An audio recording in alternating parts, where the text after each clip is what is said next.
Jinkyung's life had once revolved around him being a simp to Kid, the idol who captured his heart. At her concert, he proudly declared to an interviewer, "I just love her. I'm a famous Kid lover."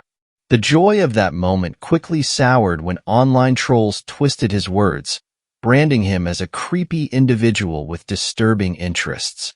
The relentless cyberbullying shattered his confidence, and he fell into a deep spiral of social anxiety and panic disorder. As the months turned into years, Jinkyung withdrew from society entirely. One sweltering afternoon, Jinkyung was engrossed in a new anime series when a mosquito buzzed into his room, heading straight for his prized waifu figurine. His heart raced with panic at the thought of his cherished collection being tainted. Desperate to protect it, he snatched a can of insect repellent, muttering a cringy anime incantation as he sprayed it at the pest. Suddenly, the room was engulfed in a blinding light. Jinkyung felt a strange sensation, like being pulled by an invisible force. Before he could react, he was tumbling through the sky, the ground vanishing beneath him. He plummeted through clouds and finally landed with a soft thud on a grassy field, disoriented and stunned. As he tried to make sense of his new surroundings, a young girl ran towards him, her face glowing with excitement. She was breathless as she declared that she had finally summoned something. The young girl suddenly dropped to her knees, her face pressed to the ground in an exaggerated show of reverence. She pleaded, asking how he would like to be called. Caught off guard and still disbelieving that he wasn't dreaming, Jinkyung decided to play along. He responded with a hesitant grin, identifying himself as YouTuber. The girl's eyes glowed with a mix of desperation and hope as she pointed urgently towards the monstrous flying insect behind him. Jinkyung looked up, expecting to see a regular insect, but instead, he saw a monstrous, grotesque creature hovering above them. Its wings flapped menacingly, and its beady eyes seemed to glare with malice.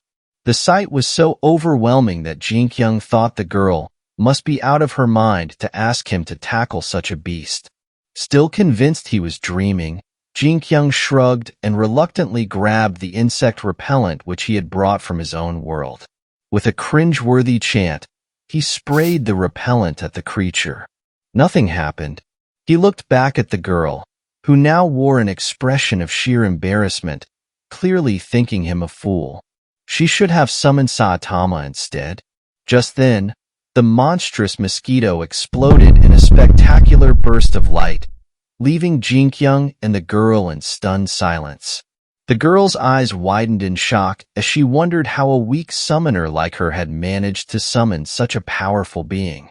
With awe and curiosity, she then asked him if he was a wizard. Jinkyung, misunderstanding her question as a reference to his sexual experience, awkwardly responded that, not counting his right hand, he was indeed a wizard. The girl, now introduced as Maina, seemed thrilled by the turn of events. Her excitement bubbled over as she asked if she could summon him again. Jinkyung, still convinced this was just a vivid dream, responded with a smirk, saying that if he ended up dreaming the same dream, he would definitely return. Maina nodded eagerly and, with a wave of her staff, sent him back to his world.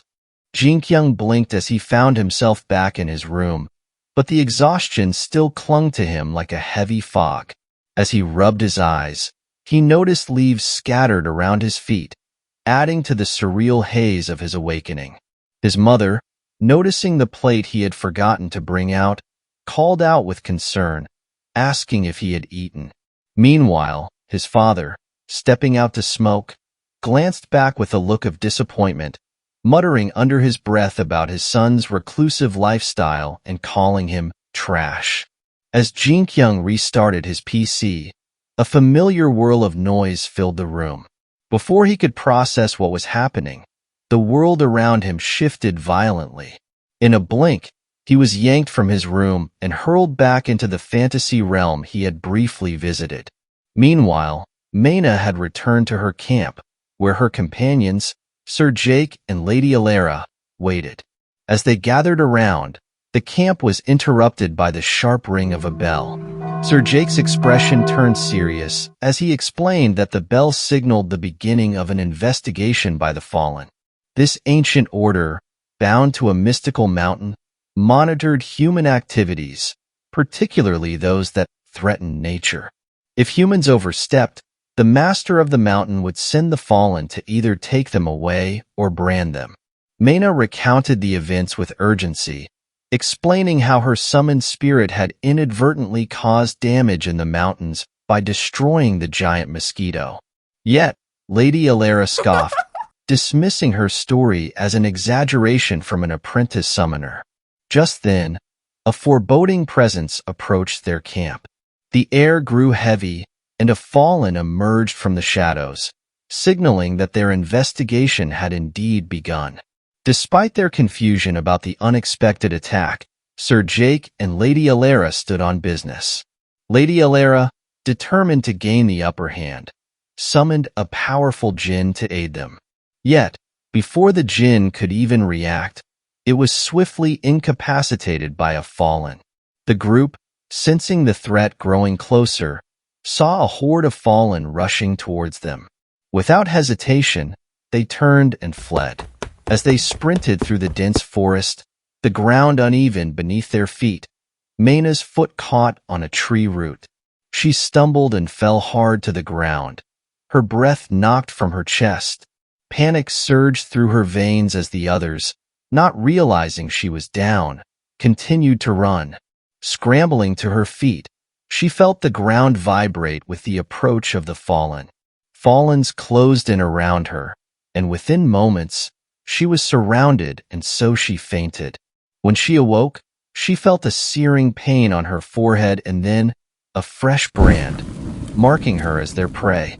Dazed and disoriented, Mena realized she was being dragged away, the fallen gripping her tightly. Desperation clawed at her mind. She partly blamed Jinkyung, and in a moment of frenzied hope, she summoned him, praying that he would come to her aid. A crack split the air, and the ground shuddered. Out of nowhere, something hurtled from the sky, crashing into the earth. Dust and debris flew up in a thick cloud. As the dust settled, Mena's eyes widened. It was Jinkyung, standing awkwardly, looking like he hasn't showered in days. Jinkyung found himself summoned once again to the strange world, but this time he had his wireless mouse from his own realm clutched tightly in hand. Realizing that he was overpowered in this place, he burst into a maniacal laugh, his voice echoing through the air. His eyes fell upon Mena, who bore a sinister brand on her forehead. With a sense of urgency, he tried to blow it away, then flung dirt at it, and finally, in desperation, delivered a powerful slap. Nothing seemed to work. Frustrated but undeterred, Jinkyung resorted to the Hawk Tua method. He spat on the brand, and to his surprise, it began to dissolve, freeing Mena from the fallens. This act enraged them, who swarmed in to attack. Jinkyung, with newfound confidence, used the Hawk Tua technique, dispatching them effortlessly one by one. Sensing the defeat of his minions, the master, who had been in a deep slumber, awoke with a fury that sent a gust of wind hurling Jinkyung and Mena through the air like ragdolls. Dazed but quickly recovering, Jinkyung realized the solution was in his hand, the wireless mouse. He turned to Mena and asked her for a favor if he managed to defeat the master. She agreed, albeit hesitantly. Jinkyung then began chanting a cringe-inducing incantation, much to Mena's embarrassment. When nothing happened, he glanced down and realized the batteries were inserted incorrectly. With a quick adjustment, the mouse lit up, and a beam of energy shot out, piercing the master and killing him instantly. As the battlefield fell silent, Mena's companions stood in stunned disbelief, witnessing the impossible victory. Mena thanked Jinkyung for coming to her aid and curiously asked about the favor he had mentioned before.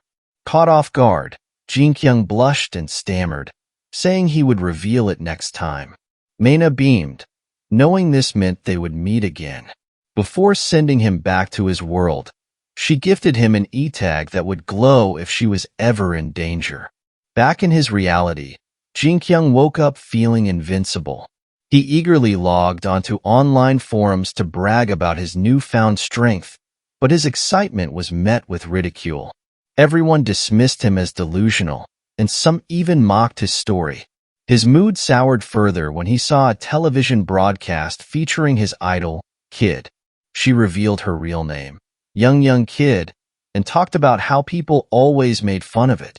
When asked about the Jinkyung incident, she claimed she wanted to change her name to avoid any reminders of what had happened, despite knowing the truth. Feeling betrayed, Jinkyung realized she was playing the victim to gain sympathy and attention. Her tactic worked, drawing more fans to her while the public continued to heap scorn on Jinkyung. Frustrated and wanting to escape these bad memories, Jinkyung turned to anime. He became infatuated with a 2D character named Emily-chan. Captivated by her charm, he immersed himself in her world, eventually buying a special bikini beach version of her figurine using his mother's credit card. At her job, Jinkyung's mother stood in shock, staring at her credit card statement.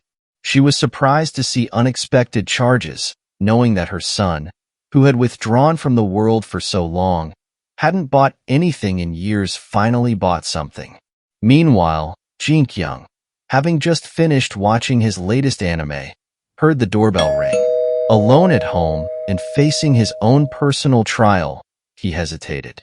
The decision to retrieve the package outside his door weighed heavily on him. He had not spoken to anyone in years, but with newfound confidence from his victory over a fearsome monster, he took a deep breath. Mustering all his courage, he managed to call out to the delivery man, asking him to leave the package at the doorstep. After the delivery man left, he waited for the perfect moment to open the door. When he felt certain no one was around, he moved swiftly. However, in his haste, he forgot to unlock the door and stumbled backward in surprise. Flustered, he finally managed to unlock it and open the door after activating his special ability, All-Seeing Eye, only to be seen by his neighbor. Embarrassed, he grabbed the package quickly and shut the door, retreating to the safety of his room. Though his face is filled with tears of humiliation, he felt a small victory in having retrieved his new 2D waifu figurine. Meanwhile, Mena and her companion Benny arrived at the Earl Grand residence. Lady Alara greeted them warmly and promptly introduced Mena to her uncle, the Earl of Portran, proclaiming that she was the one who had vanquished the demons while Mena ran away cowardly. The Earl, seeing potential in her, offered her a job at the estate, with food and housing included. Grateful and needing stability, Mena accepted, donning a maid's uniform like everyone else, ready for her new life. The scene shifts to a memory of Mena's deceased parents, their faces warm but serious as they caution her, beware of nobles. They exploit the weak. They urge her to become a powerful summoner, her only path to avoid their fate. Their words echo in her mind, a stark reminder of the world's cruelty. In the present, Jinkyung's mother shares with his father the surprising news. Their son had picked up a delivery on his own. His father, unimpressed, remarks, "Anyone can do that, except for cats and dogs." Back in the other world, the servant of Earl, with a cold smile, informs Mena of her new duties. Despite being promised a place in his household, she is assigned the role of a farmer, the weight of her debt heavy upon her shoulders. Every meal, every night in a warm bed, every stitch of clothing must be paid back. Feeling the chains of servitude tighten, Mena silently agree. In the real world, Jinkyung receives another delivery, but this time, he is puzzled. He didn't order anything. Determined to conquer his fears, he decides to collect it himself again. Peeking through the door, he makes sure no one is around. But as he is about to crack the door open, he hears the hushed voices of his neighbors nearby, talking about him. They call him creepy, saying he is always talking to himself. They whisper about his dark circles and unkempt hair, describing him as a mess. Their words hit him like a physical blow, and memories flood back of the cruel comments from people online and in real life, the ones who told him he should just disappear. His heart races, sweat drips down his face, and the world spins. Overwhelmed, he collapses in front of the door, his consciousness fading as the past and present blur into one.